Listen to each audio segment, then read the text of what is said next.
Hola amigos de Recuperando Historias. En esta ocasión vamos a abordar a una personalidad eh, elevada a mártir dentro del martirologio judío, cuyo nombre fue Luis de Carvajal el Mozo y se incluye dentro de las historias judaicas novohispanas, tal vez una de las más preponderantes a nivel del continente americano en ese sentido. Bien, pues como es sabido, este canal tiene o hace énfasis en la historia regional del noreste mexicano y por ende del noreste novohispano. Así es de que vamos a platicar sobre Luis de Carvajal el Mozo, pero además de algunos datos sobre su persona, lo que interesa en este momento es recuperar dentro de la historia a dos puntos que fueron habitados por este joven místico que murió en la hoguera, pues allá por 1595-96. El proceso fue en 1595, fue su segundo proceso ante la Inquisición y vino muriendo en la hoguera un 8 de diciembre de 1596, él y prácticamente casi toda su familia, a excepción de dos hermanas que fueron finalmente procesadas, una en 1601, también quemada en la hoguera, y la última que fue la Jocoyota, Anita, también quemada en la hoguera en el gran auto de fe de 1649, cuando ya ella había llegado a una etapa de su edad anciana. Bien, pues lo que nos ocupa ahorita es rescatar dos puntos en donde el joven Luis de Carvajal vivió en el noreste novohispano, dentro de lo que entonces se conocía como el incipiente nuevo Reino de León, recién fundado por su tío don Luis de Carvajal y de la Cueva. Sin entrar en otros detalles de fechas y eventos específicos, quiero mencionar estos o enfocar la atención a estos dos lugares que son dos minas, porque hay que aclarar las pretensiones colonizadoras del siglo XVI en la Nueva España se enfocaban prioritariamente a la localización de minas productoras de plata y oro y algunos otros metales necesarios para el proceso químico de la separación de la plata. Pues en el nuevo Reino de León no fue la excepción. Este tipo de localización de minas, y hubo dos en concreto, que fue la mina de San Gregorio, que ahora está ubicada en un municipio llamado Cerralbo dentro del estado de Nuevo León, y la otra que fue la mina de Almadén, que ahora corresponde más o menos que estaría en las inmediaciones de lo que es Monclova, en el estado de Coahuila, en México. Pues estas dos minas que entonces estaban en los límites de los primeros asentamientos que conformaron el nuevo Reino de León, fueron lugares que la tradición y algunos textos asociados a los procesos inquisitoriales que se siguió a la familia Carvajal de manera indirecta se mencionan, y la tradición también ubica al joven Luis de Carvajal en los momentos más críticos previos al inicio del proceso, a la aprehensión y al inicio del proceso de su tío Luis de Carvajal y de la Cueva. Se ubican a estos dos lugares mineros como puntos en donde el joven Luis, sobrino de don Luis de Carvajal y de la Cueva, se remontaba, y que según la tradición fueron los primeros lugares donde el joven empezó a reflexionar sobre su fe judaica y sobre el devenir de su vida, en donde todo hacía suponer que corría peligro, tanto él como toda su familia, y que los planes originales que los movió a cruzar el Atlántico e iniciar la azarosa o el azaroso proyecto de conquista y colonización del nuevo Reino de León se venía abajo ante la inminente aprehensión de don Luis de Carvajal y de la Cueva. Por lo tanto, estos dos puntos, si quisiéramos o intentáramos reconstruir los lugares claves dentro de la vida de Luis de Carvajal, aparte de su proceso inquisitorial en la Ciudad de México y de su nacimiento en Benavente, en la península ibérica, y su muerte en la hoguera.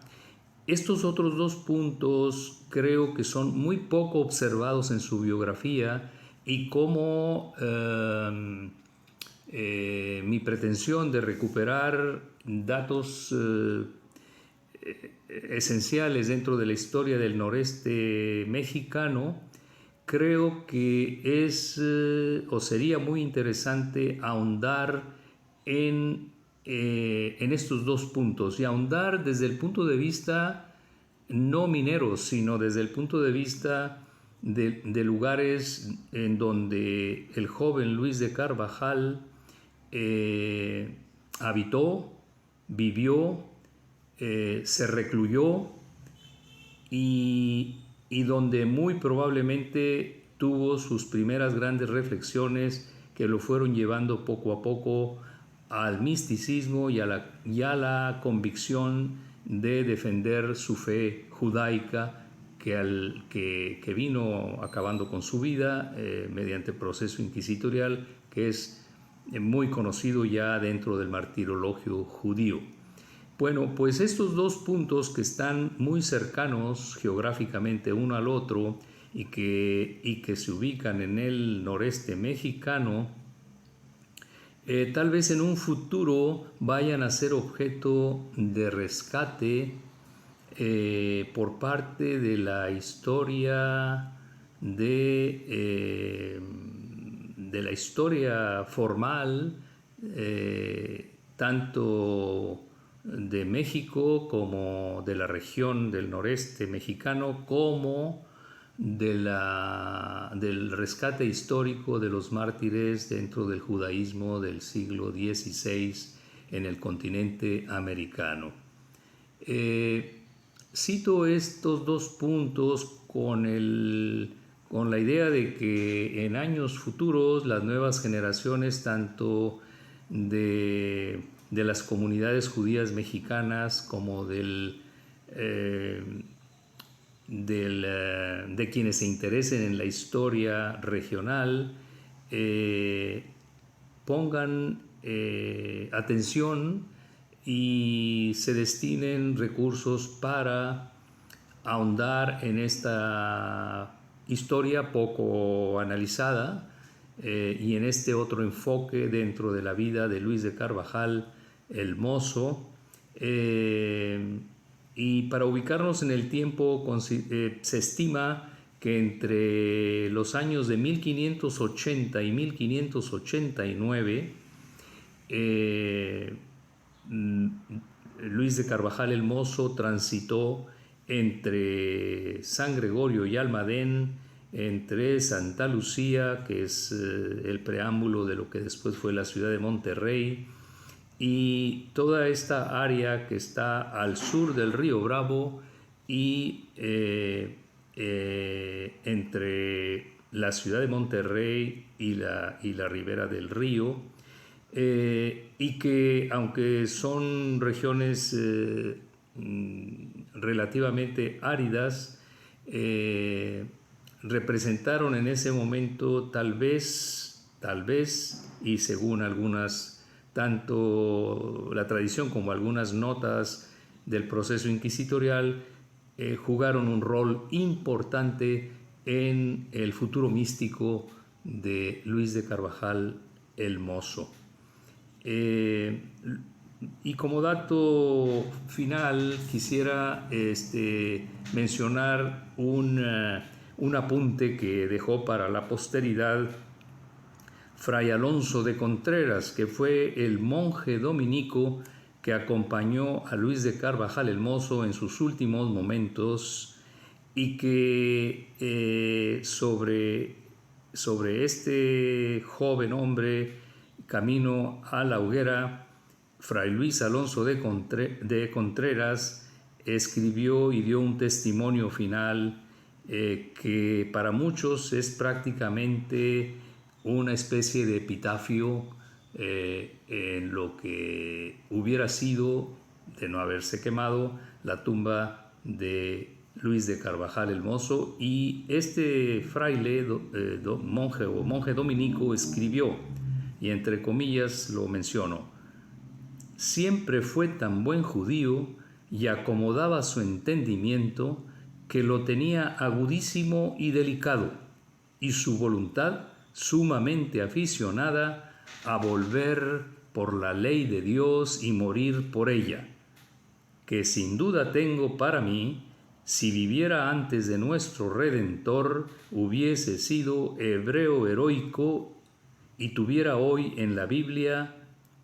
famoso nombre como los que por la defensa de su ley murieron. Cierro comillas.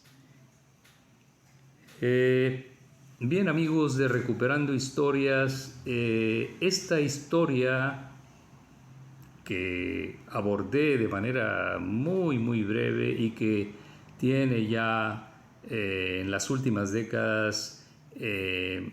mucha más investigación, mucho más análisis. Hay todo una empresa de investigación que sigue aportando nuevos datos sobre la familia Carvajal y concretamente sobre este joven que de no haber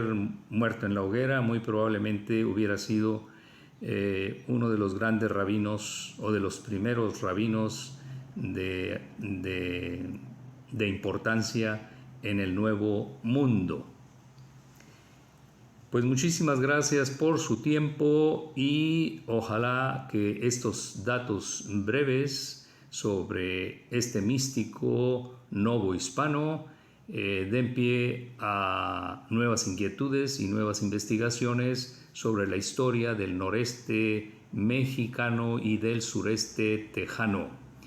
que conformaban el noreste novohispano. Muchas gracias y hasta próximos videos.